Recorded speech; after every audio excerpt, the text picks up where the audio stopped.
یہ کہانی ایک چھوٹے سے گاؤں کی ہے جہاں ایک لڑکی زارا اپنے والدین کے ساتھ رہتی تھی۔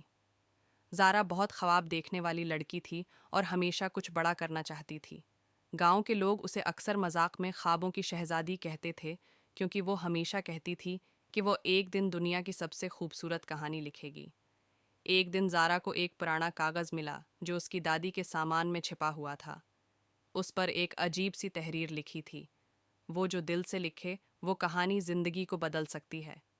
یہ پڑھ کر زارا کو لگا کہ شاید یہ وہی اشارہ ہے جس کی وہ مدتوں سے منتظر تھی۔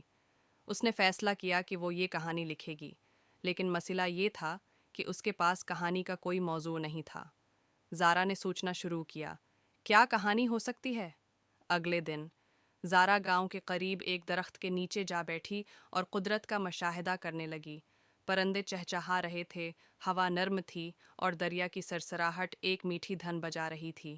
اسی وقت ایک بوڑھا آدمی وہاں آیا، اس کے ہاتھ میں ایک لاٹھی تھی اور چہرے پر مسکان۔ زارا نے اس سے پوچھا، بابا، کیا آپ کوئی کہانی جانتے ہیں؟ بوڑھے نے مسکرا کر کہا، کہانیاں تو ہر جگہ ہوتی ہیں، بس ہمیں انہیں دیکھنے کا فن آنا چاہیے۔ زارا حیرت سے بولی، مگر میں کوئی خاص کہانی لکھنا چاہتی ہوں جو لوگوں کے دلوں کو چھو جائے۔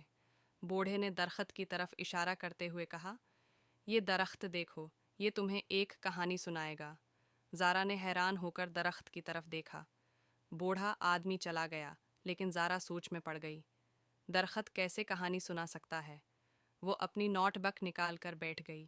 جیسے جیسے اس نے درخت کو دیکھا، اس کے ذہن میں ایک کہانی بننے لگی، ایک بوڑھے درخت کی کہانی جو صدیوں سے کھڑا تھا اور اس نے کئی نسلوں کو پروان چڑھتے دیکھا تھا۔ وہ درخت کبھی تنہا نہیں تھا کیونکہ ہر پتا، ہر پرندہ اور ہر ہوا کا جھونکا اس کے ساتھ باتیں کرتا تھا۔ زارا نے لکھنا شروع کیا اور لکھتی گئی۔ وہ کہانی اس درخت کی طاقت، صبر اور دوستی پر تھی۔ جب کہانی مکمل ہوئی تو زارا نے محسوس کیا کہ اس نے ایک ایسی کہانی لکھ دی ہے جو واقعی دلوں کو چھو جائے گی۔ زارا نے اپنی کہانی گاؤں کے لوگوں کو سنائی۔ ہر کوئی حیران تھا کہ ایک عام درخت کی کہانی اتنی خوبصورت اور دل کو چھونے والی ہو سکتی ہے۔ گاؤں والے جو پہلے اسے خوابوں کی شہزادی کہتے تھے، اب اسے کہانیوں کی ہیرو کہتے ہیں۔ ملکہ کہنے لگے، زارا نے سیکھا کہ کہانیاں ہمارے ارد گرد ہوتی ہیں، ہمیں صرف ان کو سمجھنے اور محسوس کرنے کا طریقہ آنا چاہیے۔ وہ دن زارا کی زندگی کا نیا موڑ تھا، اور اس نے کہانیوں کی طاقت کو پہچان لیا۔ اس کی کہانی نہ صرف گاؤں والوں بلکہ دنیا بھر کے لوگوں کو بھی متاثر کرنے لگی، اور زارا نے وہی کیا جو اس نے ہمیشہ خواب میں دیکھا تھا، وہ ایک عظیم کہانی کار بن گئی۔